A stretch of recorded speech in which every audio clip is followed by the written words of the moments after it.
find the nickel. If you find the Confederate flag offensive, so too should you find the name of this nation's capital. If you find the Confederate flag offensive, so too should you find the American flag. They all stand for the same things. Racism and capitalism. When rich kids pass through cities such as Watts, South Central, East Los Angeles, Compton, they're told to watch their wallets. When mayors, governors, city councilmen has allocated funds for cities such as Watts, South Central, East Los Angeles, Compton, they tell us all to remember the budget.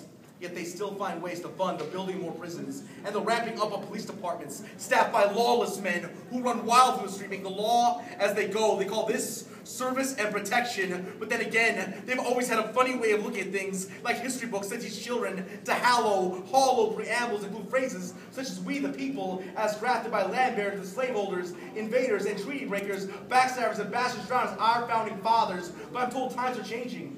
They're making slow and steady progress in a uniquely American process, but to be honest, I don't feel any change, and I don't see much difference between gentrification and the Trail of Tears, the Chavez Ravine, or post-Katrina New Orleans, because when the hurricane struck, when the levees broke with a few pen strokes, they set in motion what they already planned. It wasn't negligence, it wasn't incompetence, no, it was some straight-up evil-ish. Oh yes, they planned to rebuild New Orleans along the lines of an amusement park, a beautiful place to visit, with nowhere to live.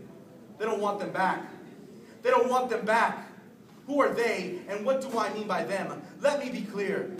Let me be clear. I am not talking about a black, white, Latino, Middle Eastern, Asian divide. No, I am talking about the Fortune 500, America Incorporated. Give us your poor, your tired, your huddled masses so we can work their asses. Send your coffee shop Irish, which are the children of factory workers. Send the sickly Italians to Ellis Island. We'll spread the country and die of the black lung or Ludlow massacres. You see, back then, if you wanted to form a union, the color of your eyes, the complexion of your skin offered no protection. No, you'd have to shoot out Carnegie and Rockefeller's men, Jay Gould and Jim Crow, walking hand in hand, the robber baron era of white privilege, poor whites at the right to lynch black men, to kill Indians, to beat Mexicans, and then to starve right alongside with them.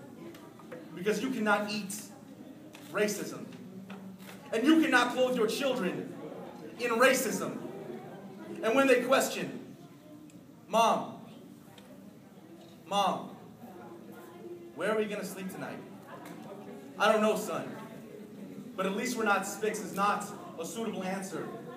Because racism can only ever be used by a privileged few to divide the many, to divide us, to divide we, the people. We are the people, so you cannot lift a finger for the immigrants unless you're prepared to raise your fist and fight for the rights of all of us. And you can eliminate black poverty or eliminate brown poverty without eliminating all poverty. To strike at racism without attacking capitalism is like cutting down strange fruits and then leaving the tree.